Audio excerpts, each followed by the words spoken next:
ان کو پکاریں جو ہمیں نہ نفع دے سکتے ہیں اور نہ نقصان.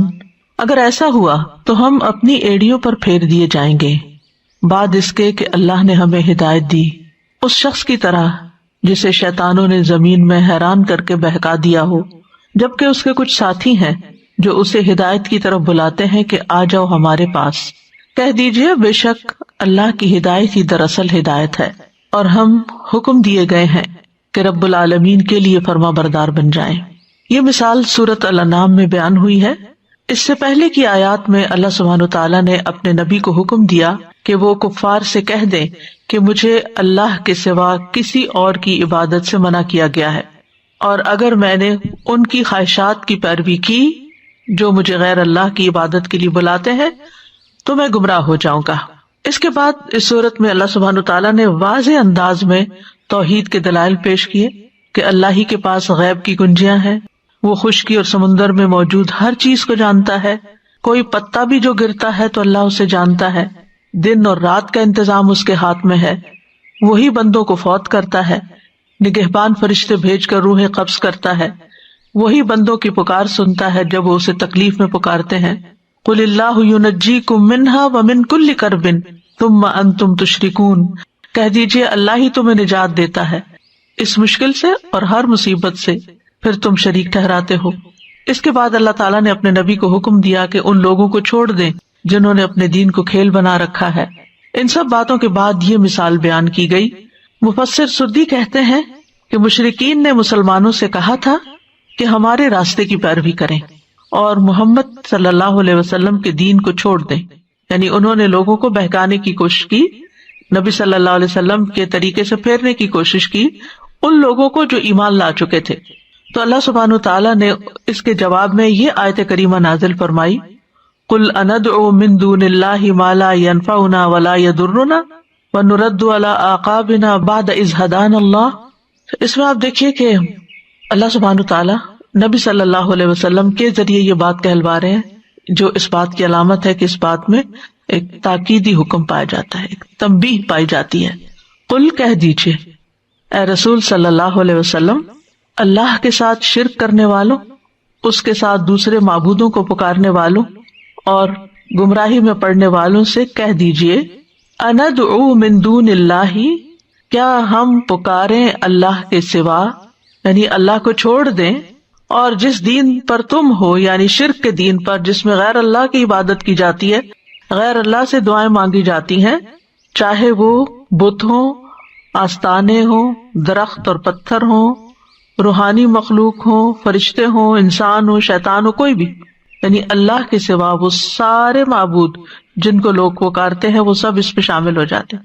یعنی کیا ہم اللہ کو چھوڑ کر کسی اور کو پکارے، چاہے وہ کوئی بھی ہو، کیونکہ وہ سب اس بات میں برابر ہیں کہ ان کے ہاتھ میں نہ کسی کا نفع ہے نہ نقصان، اور وہ اس سے بہت دور ہے کہ وہ کسی کا کچھ بگاڑ سکے یا کسی کو کچھ دے سکے. تو کیا ہم اللہ کو چھوڑ دیں جو ہمارا خالق ہے، مالک ہے، رب ہے، ہمیں سب کچھ دیتا ہے، اور پھر ان کی طرف متوجہ ہو جائیں ما لا ينفعنا، کہ اگر ہمیں کسی فائدے کی ضرورت ہو اور ہم ان کو پکاریں کہ ہمیں یہ فائدہ پہنچائیں تو وہ ہمیں فائدہ ہی نہیں پہنچا سکتے. اور اگر ہم پہ کوئی مشکل آئی ہو، کوئی مصیبت آئی ہو اور ہم چاہیں کہ وہ ہماری تکلیف دور کر دیں، ہم سے نقصان دور کر دیں، تو وہ یہ بھی نہیں کر سکتے. ما لا ينفعنا ولا يضرنا. نفع کہتے ہیں ہر اس چیز کو جس سے خیر تک رسائی کے لیے مدد حاصل کی جائے یا اس کو وسیلہ بنایا جائے. تو نفع جو ہے یہ دوسرے لفظوں میں خیر کا نام ہے، اور اس کی ضد جو ہے وہ ضر ہے، یعنی ضرن یا ضرن، جیسے سورۃ الفرقان میں آتا ہے وَلَا يَمْلِكُونَ لِأَنفُسِهِمْ ضَرًّا وَلَا نَفْعًا. تو نفع اور ضر آمنے سامنے آتا ہے، اور ضر جو ہے ضاد را سے ہے، ضرر بھی اس سے ہے. اس کا معنی ہے بدحالی، خواہ اس کا تعلق انسان کے اپنے نفس سے ہو جیسے علم اور فضل کی کمی، خواہ بدن سے ہو جیسے کوئی بیماری ہے یا کسی عضو کا ناقص ہونا ہے، یا مال و جاہ میں کمی ہو. ان سب چیزوں میں کمی نقصان کہلاتی ہے. تو مطلب یہ ہے کہ اللہ کے سوا کوئی بھی، نہ زمین میں نہ آسمان میں، کسی کے نفع نقصان کا مالک نہیں ہے. اگر وقتی طور پر کوئی کسی کو فائدہ پہنچاتا ہے تو وہ بھی اللہ کے اذن سے، اللہ کے ارادے سے. اللہ کا اذن نہ ہو، اللہ کی دی ہوئی توفیق نہ ہو، وہ کبھی نفع نہیں دے سکتا. اور اسی طرح اگر کوئی کسی کو نقصان دینا چاہتا ہے، وہ جتنی بھی چالیں چل لے، جب تک اللہ کا اذن نہ ہو تو وہ نہیں دے سکتا. ہمارے بنیادی عقیدے میں یہ بات شامل ہے کہ ہمارے فائدے اور نقصان، نفع اور نقصان کا مالک صرف اور صرف اللہ ہے. کوئی بناوٹی معبود نقصان نہیں دے سکتے. اگر وہ نقصان دے سکتے ہوتے تو پھر مسلمانوں کو نقصان پہنچاتے جو کہ مسلمان ہو چکے تھے، یعنی شرک چھوڑ کر اور کفر چھوڑ کر، اور جنہوں نے ان معبودوں کی عبادت کو چھوڑ دیا تھا اور ان کا انکار کیا تھا، لا الہ کہہ دیا تھا کہ ان میں سے کوئی بھی الہ ہے ہی نہیں الا اللہ، سوائے اللہ کے.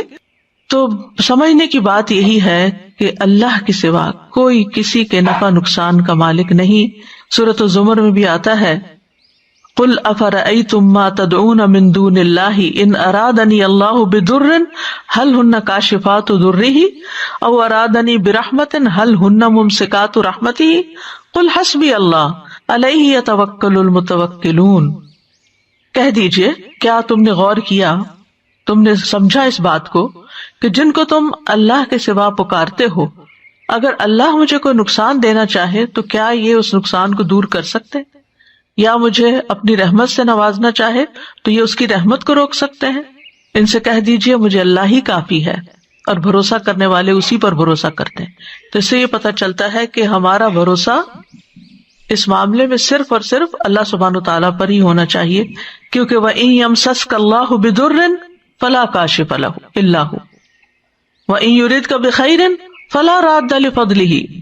اگر اللہ تجھے کوئی تکلیف پہنچائے تو اس کے سوا کوئی دور کرنے والا نہیں، اور اگر وہ تیرے ساتھ کسی بھلائی کا ارادہ کر لے تو کوئی اس کے فضل کو ہٹانے والا نہیں، کوئی پھیر نہیں سکتا. اسی طرح ہم ہر نماز کے بعد دعا پڑھتے ہیں، اللہم لا مانع لما اعطیت ولا معطی لما منعت ولا ينفع ذا الجد منک الجد. اور یہ بھی یاد رکھنا چاہیے کہ غیر اللہ کو نفع نقصان کا مالک سمجھنا یہ ظلم ہے، شرک کی قسم ہے. وَلَا تَدْعُ مِن دُونِ اللَّهِ مَا لَا يَنفَعُكَ وَلَا يَضُرُّكَ فَإِن فَعَلْتَ فَإِنَّكَ إِذًا مِنَ الظَّالِمِينَ. کتنی واضح بات ہے. اور اللہ کے سوا کسی کو مت پکارو، نہ کسی قبر والے کو، نہ کسی بزرگ کو، نہ کسی ولی کو، نہ کسی جن کو، نہ کسی فرشتے کو، جو نہ تمہیں کوئی فائدہ پہنچا سکتا ہے نہ نقصان. ان کے ہاتھ میں کچھ بھی نہیں، وہ خالی ہاتھ ہیں. اگر تم ایسا کرو گے تو تب یقیناً ظالموں میں سے ہو جاؤ. اور جیسا کہ آپ جانتے ہیں کہ ظلم کا لفظ جو ہے یہ قرآن مجید میں شرک کے معنی میں بھی آتا ہے، ان الشرک لظلم عظیم. سب سے بڑا ظلم تو شرک ہی ہے، چونکہ دعا جو ہے وہ ایک عبادت بھی ہے. تو عبادت صرف معبود حقیقی کا حق ہے، کسی اور کا حق نہیں ہے. لہٰذا اگر ہم عبادت کی نوعیت کا کوئی بھی کام غیر اللہ کے لیے کرتے ہیں تو وہ شرک میں شامل ہو جاتا ہے. وَنُرَدُّ عَلَىٰ أَعْقَابِنَا بَعْدَ إِذْ هَدَانَ اللَّهُ وَنُرَدُّ، اور ہم پھیر دیے جائیں گے. رد یرد علی اعقابنا، اپنی ایڑیوں پر. عقب کہتے ہیں پاؤں کے پچھلے حصے کو، ایڑی کو، جس کی جمع عقاب ہے. حدیث میں بھی یہ لفظ آتا ہے. اور رجع علی عقبیہ کا مطلب ہوتا ہے الٹے پاؤں واپس لوٹنا، اپنی ایڑیوں پہ پلٹ جانا. اور مراد ہے یہاں خالی ہاتھ واپس لوٹنا، یعنی جیسے آئے تھے ویسے ہی واپس گئے، کچھ لے کے نہیں گئے، کچھ ہاتھ نہیں آیا. عربی میں یہ محاورہ ہے کہ جس آدمی کی ضرورت پوری نہ کی جائے اس کو خالی موڑ دیا جائے اور وہ اپنی حاجت کے پورا ہونے میں کامیاب نہ ہو سکے تو اس کے لیے کہا جاتا ہے قد رد علی عقبیہ، کہ وہ اپنی ایڑیوں پر پھیر دیا گیا ہے. یعنی یہاں لٹرل معنوں میں نہیں ہے کہ کوئی شخص ایسے سیدھا چل کے آ رہا تھا پھر اس کو پیچھے ایڑیوں کے بل واپس لوٹایا گیا. مطلب یہ ہے تو خیر سے خالی لوٹا. وَنُرَدُّ عَلَىٰ أَعْقَابِنَا، اور ہم تو خیر سے خالی ہو جائیں گے. مفہوم جو ہے بعد اذ ہدان اللہ، اس کے بعد کہ اللہ نے ہمیں ہدایت دی. اللہ نے ہمیں ہدایت دی، اور ہدایت آپ جانتے ہیں لطف و کرم کے ساتھ کسی کی رہنمائی کرنا. اور دو بڑی قسمیں ہوتی ہیں، ہدایت ارشاد اور توفیق. تو مطلب یہ ہے کہ کیا تم چاہتے ہو کہ اللہ تعالی کی طرف سے ہدایت مل جانے کے بعد پھر گمراہی کی طرف پلٹ جائیں، گمراہی میں پڑ جائیں، رشد کو چھوڑ کر گمراہی کا سفر اختیار کر لیں، نعمتوں بھری جنت کا سفر چھوڑ کر ان راستوں پر چل نکلیں جو عذاب علیم تک جاتے ہیں، جہنم تک جاتے ہیں؟ تو جس شخص کو ہدایت کی سمجھ آ جائے وہ کبھی بھی اس حال پہ راضی نہیں ہوتا. جس کو عبادت کا لطف آ جائے وہ کبھی عبادت چھوڑنا نہیں چاہتا. نماز جس کی آنکھوں کی ٹھنڈک بن جائے وہ کبھی نماز کو کسی قیمت کسی حال پہ چھوڑنا نہیں چاہتا. قرآن پڑھنے سے جس کو محبت ہو جائے وہ کسی بھی مصروفیت اور کسی بھی وجہ سے قرآن پڑھنا چھوڑ نہیں سکتا.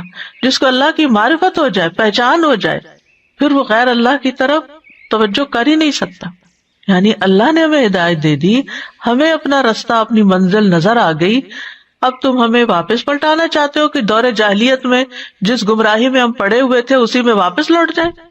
تو حقیقت یہ ہے کہ اہل ایمان کے لیے کفر کی طرف پلٹنا، شرک کی طرف پلٹنا، گناہوں کی طرف پلٹنا، ظلم اور زیادتی کی طرف پلٹنا، اس کے بعد کہ اللہ نے ان کو صحیح راستہ دکھا دیا، یہ بہت ہی ناگوار ہوتا ہے.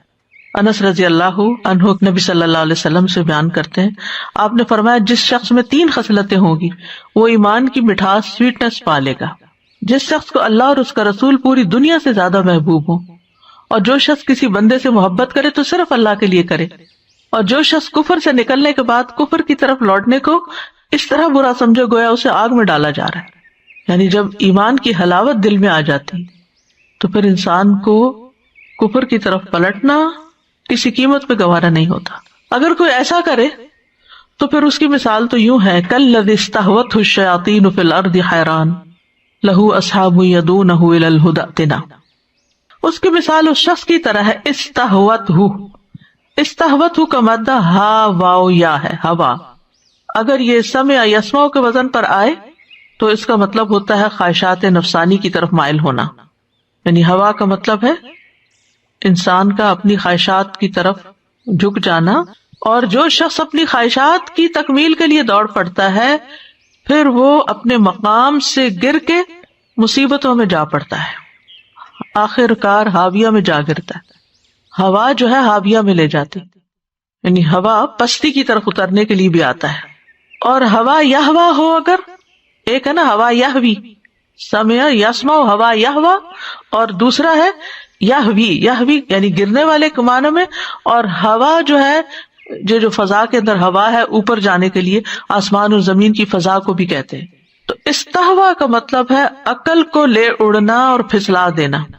یعنی مراد اس سے کیا ہے کہ جس شخص کو شیطان اچک لے، جس شخص کو شیطان دیوانہ بنا دے. کیونکہ عربوں کے ہاں یہ ایک قول استہوتہ الشیاطین کا معنی لیا جاتا تھا کہ شیطان نے اس پر جادو کر دیا، اس کو دیوانہ کر دیا. جنات 3 طرح کے ہوتے ہیں، ایک ہوتے ہیں ہوا میں اڑنے والے، ایک ہوتے ہیں زمین پہ رہنے والے، اور ایک ہوتے ہیں جو سانپ اور کتے اور ان چیزوں کی شکل میں بدلنے والے. تو سعالی کہتے ہیں ان جنوں کو جو جنوں کے جادوگر ہوتے ہیں، ٹھیک ہے، اور ان کا کام یہی ہوتا ہے. یعنی انسانوں کی بھی نظر لگتی ہے، جنوں کی بھی، انسانوں میں سے بھی جادوگر ہوتے ہیں، جنوں میں سے بھی. تو شیاطین سے مراد یہاں وہ شیطان ہیں جو لوگوں کی عقل پہ قبضہ کرتے ہیں یا ان کو دیوانہ بناتے ہیں. یعنی جنوں نے اس کو دیوانہ کر دیا، اس کی عقل ماری گئی. یعنی جب جن چاہتے ہیں کہ ان کی اطاعت کرے وہ شخص، ان کی مرضی کے مطابق چلے، تو وہ جب اس کو کنٹرول میں لے لیتے ہیں، پوزیس کرتے ہیں، تو پھر وہ اس کو پاگل کر دیتے ہیں اور وہ حیران پریشان پھرتا ہے، وہ اپنی عقل سے کام نہیں لے سکتا. حیران کا لفظ جو ہے نا حارہ یحیر سے ہے، کسی کام سے بہکنا اور متردد ہونا. تو ابن عباس کہتے ہیں کہ اس سے مراد وہ شیاطین ہیں کہ جو اس طرح پوزیس کرتے ہیں کہ انسان کی عقل ماری جاتی ہے اور پھر اس کو سمجھ نہیں آتا، وہ دیوانہ ہو جاتا ہے کہ مجھے کدھر جانا ہے، ادھر جانا ہے، ادھر جانا ہے، کیا کرنا ہے. وہ ڈیسیژن پاور اس کی چلی جاتی، فیصلہ نہیں کر پاتا، عقل ماری جاتی ہے. مطلب کیا ہے، آپ ان سے کہہ دیجئے کہ اگر ہم توحید کا راستہ، ایمان کا راستہ چھوڑ کر پھر شرک میں مبتلا ہو جائیں تو ہماری مثال اس شخص کی طرح ہوگی جو اپنے کچھ ساتھیوں کے ساتھ صحرا میں سے گزر رہا تھا اور شیطانوں کے نرغے میں آ گیا. جیسے بیابانوں، ویرانوں میں، جنگلوں میں، دور پار درختوں، جھاڑیوں میں عموماً شیاطین بسیرا کیے ہوئے ہوتے ہیں. تو شیطانوں نے اس ایک پہ حملہ کر دیا اور اس کو پاگل کر دیا. اب وہ کیا چاہتے ہیں کہ وہ اس کو اپنے قافلے سے الگ کر کے جدا کر کے بھٹکا کے لے جائیں، اور جس کے اوپر وہ حملہ ہوا ہے وہ حیران پریشان ہے کہ اب میں کیا کروں، کیونکہ شیطان بھی اس کو بہکا رہے ہیں اور ادھر اس کے ساتھی بھی اس کو کھینچ رہے ہیں۔ تو متردد شخص کون ہوتا ہے؟ جو نہ ادھر جا سکے نہ ادھر جا سکے، اس کو سمجھ نہ آئے کہ اس نے کرنا کیا ہے۔ لہو اصحاب یدعونہ الی الہدی ائتنا، اس کے کچھ ساتھی ہیں، وہی جو جا رہے تھے صحرا میں اس کے ساتھ مل کے سفر کر رہے تھے، یدعونہ الی الہدی، وہ اس کو ہدایت کی طرف بلاتے ہیں کہ تم ہماری طرف آ جاؤ، ہمارے ساتھ رہو، یعنی ائتنا، ہمارے پاس آؤ، اور شیاطین اسے ہلاکت کی طرف دعوت دیتے ہیں۔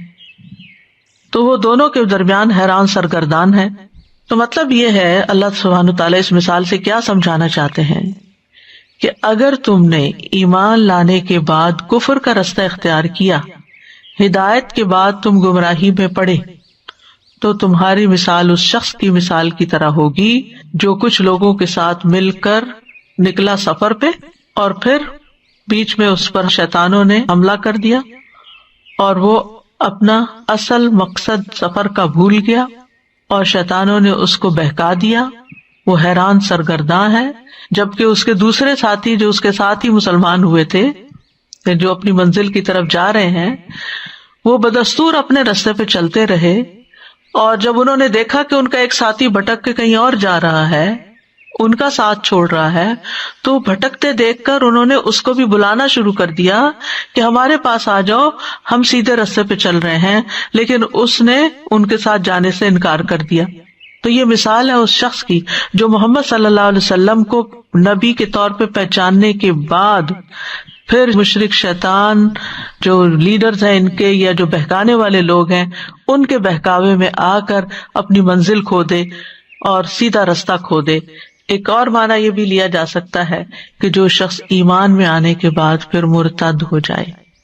آج اگر آپ دیکھیں ہماری کچھ یوتھ کا حال یہی ہے، مسلمان گھرانوں میں پیدا ہوئے، بچپن سے نماز روزہ ہر چیز سیکھی، جب بڑے ہوئے اسکول کالج یونیورسٹی گئے، کچھ اور ساتھی مل گئے، کچھ شیطان مل گئے، انہوں نے ان کے خیالات پر حملہ کیا، ان کی سوچ پہ حملہ کیا اور ان کو اصل دین سے بہکا دیا۔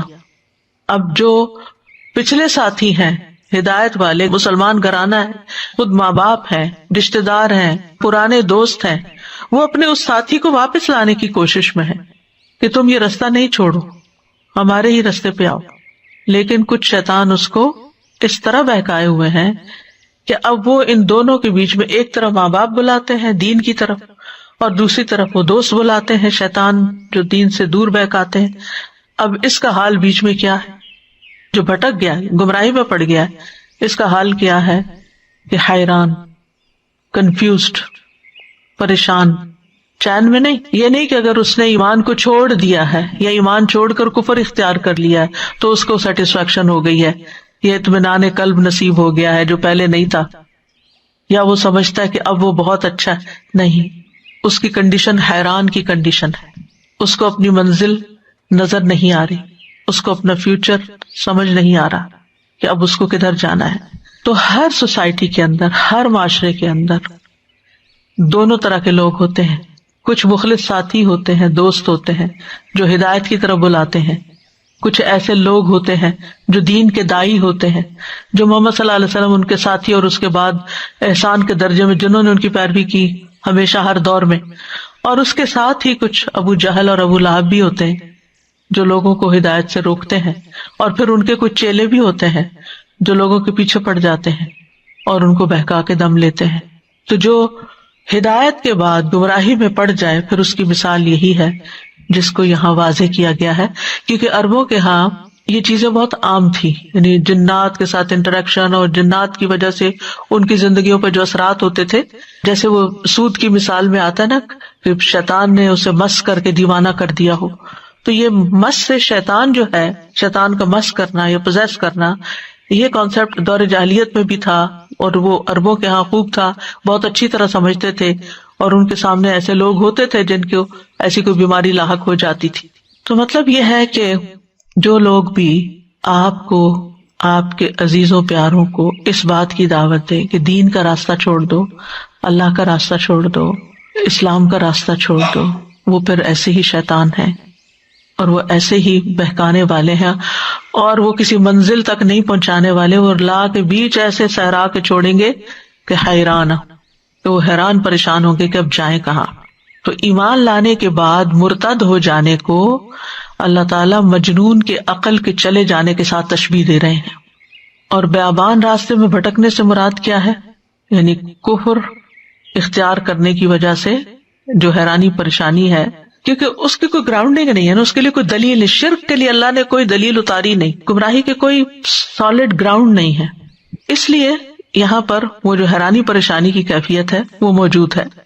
نبی صلی اللہ علیہ وسلم نے اپنے لوگوں کو اسلام کی طرف دعوت دی، کچھ لوگ ایمان لے آئے، کچھ نے انکار کر دیا۔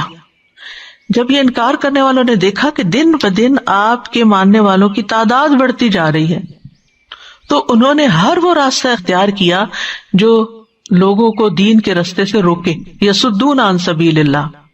اور یہ اس دور میں نہیں، اسلام کی طاقت کے بڑھنے سے ہر دور میں لوگ خائف رہے ہیں، تو جو شخص بھی کوئی مسلمان ہو جاتا اس کے پیچھے لگ جاتے، انڈیویجولز کے پیچھے بھی، اس کو بہکاتے، کسی کو مال و دولت کی لالچ دیتے، کسی کو شادی کی دیتے، کسی کے اوپر کوئی گانے والی مسلط کر دیتے، وہ اس کو بہکاتی اس وقت کہ تم نبی صلی اللہ علیہ وسلم کی مجلس میں نہ جاؤ، آؤ یہ گانا سنو۔ اور نظر بن حارث نے وہ قصے کہانیاں پھیلا دیے تھے، یعنی ہر طرح کے طریقے اختیار کیے انہوں نے کہ لوگ اسلام کی طرف نہ جائیں۔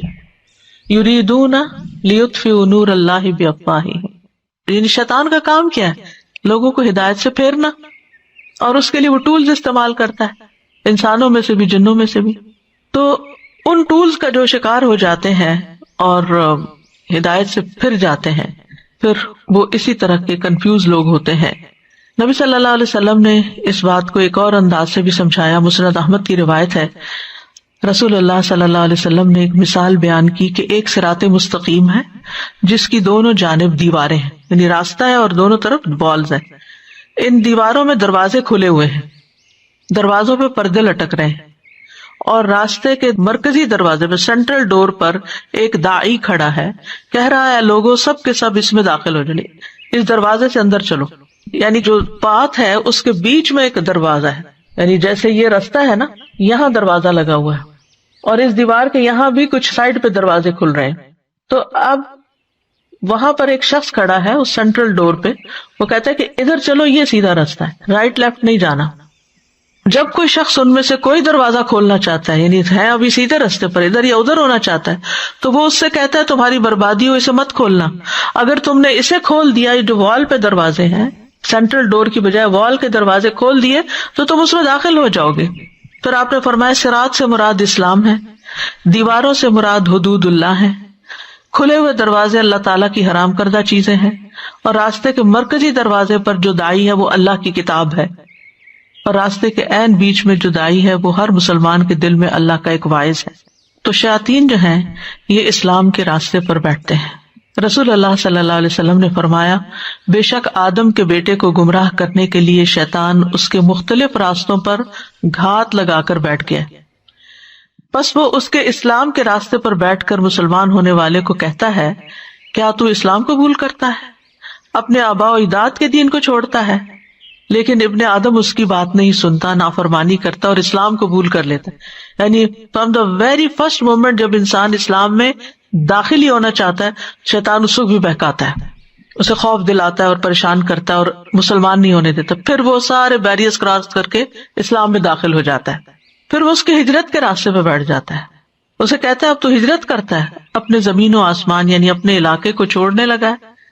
بے شک مہاجر کی مثال تو اس گھوڑے کی طرح جسے رسی بندھی ہو لیکن اس کی نافرمانی کرتا ہے اور ہجرت کر جاتا ہے، پھر اس کے جہاد کے راستے پہ بیٹھ جاتا ہے، کہتا ہے کیا تو جہاد کرنے جا رہا ہے؟ یہ تو نفس اور مال کے بارے میں مشقت میں پڑنا ہے، اگر تو لڑے گا تو تجھے قتل کر دیا جائے گا، تیری بیوی سے کوئی اور نکاح کر لے گا، تیرا مال تقسیم کر دیا جائے گا۔